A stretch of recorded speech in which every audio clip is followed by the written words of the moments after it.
Hi, and welcome back to Arno TV. I'm Arno, your lovable host, coming back to you with another topical video. Now, I didn't really want to come back on tonight, but I felt I had to really. While I've been at work today, I've been trying to keep an eye on this, and I've seen it when I've, obviously all over the news since I got home. But basically today, Manchester now has got into a Tier 3 lockdown. Now, for those of you that are watching this from outside of the UK, what that actually essentially means is that all the pubs are shut down, all the bars are shut down, all the restaurants are shut down, all leisure facilities are shut down. So essentially, huge parts of the Manchester economy has been shut down. Now, since I got home tonight, on the news, I've already seen it, they're already talking about it. West Yorkshire, which is where I live, South Yorkshire, which is where I work, and the North East are all on the same trajectory as Manchester. So we're next. We're next, basically, is what they're telling me. We are next. Now, when are these people going to start, when are these politicians out there, and I hope you're watching some of these politicians, when are you going to start admitting that we're going to have a national lockdown? Stop trying to kid us that we're not, because we are. You can dress it up in, whatever local lockdowns you want to put here, there and everywhere, and then come out and say, oh, it's not, it's not working, so we're going to give you a national lockdown. Because we've already had, I believe it was Chris Whitty, it was Valence or Whitty, I think it was Whitty, you can double check that came out at a press conference this week and said, the Tier 3 lockdowns weren't going to work because they weren't strong enough. So again, more and more of these people pushing for tougher and tighter lockdowns. I mean, what is going on here? Because we can't attack this problem in terms of just locking everybody down. Because what on earth is going to happen to all these people's jobs, all our livelihoods, and what funding are the government going to give us to support us? Because, we've seen Andy Burnham try and go toe-to-toe with Boris Johnson today, not got anywhere, and the government have locked them down anyway.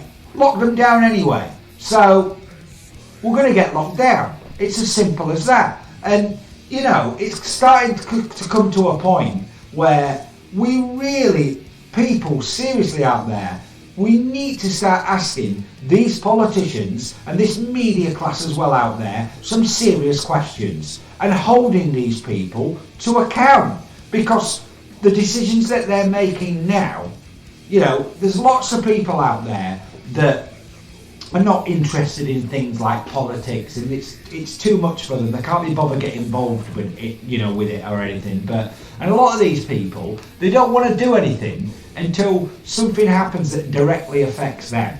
Well, let me tell you people, there's going to be some things that are going to happen in the next few months that are going to affect all of you.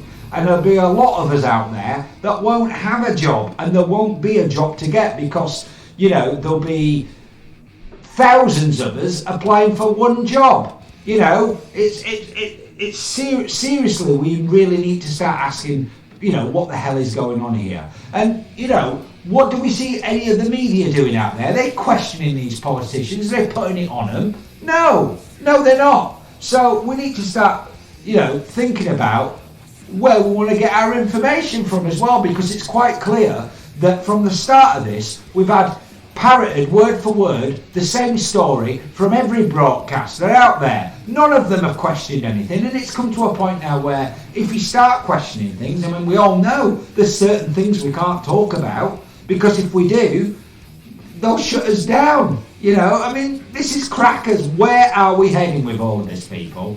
Like I said, I'm not going to, I'm not going to go and lose it, because I don't think that's good either, and I don't want to do that. But it's just like, as I said, it's hard to keep it calm when you see this kind of thing going on, because if anybody had have told us, if I'd have told you some of this stuff 12 months ago, you'd think I was insane. But this is where we're at. This is where we're at. We have the police monitoring people if they're ill. obviously on a case-by-case basis. And I wonder what cases they'll choose to ignore, and I wonder what cases they'll choose to prosecute. Yeah, just remember that. You know, because they won't prosecute politicians that can't be bothered to self-isolate and get on public trains and put all us at risk because they think they're above the law. They won't prosecute them. But if you did that choose to prosecute you, you know that they would. So, we need to start asking some serious questions here, people. I'll leave it at that because I don't, as I've said when I've talked about this kind of stuff all the time in topical videos, I don't want to be the voice of doom and gloom, but I don't see people out there, or enough people, asking these type of questions. Even now, even when they have these briefings and stuff now, they're not held to account because people ask remote questions, and they'll sort of skirt around the answer as always, and there's no comeback, is there? We're being ruled by diktat almost, So, I'm going to leave it there, but stay safe, everybody out there. Please look after yourselves.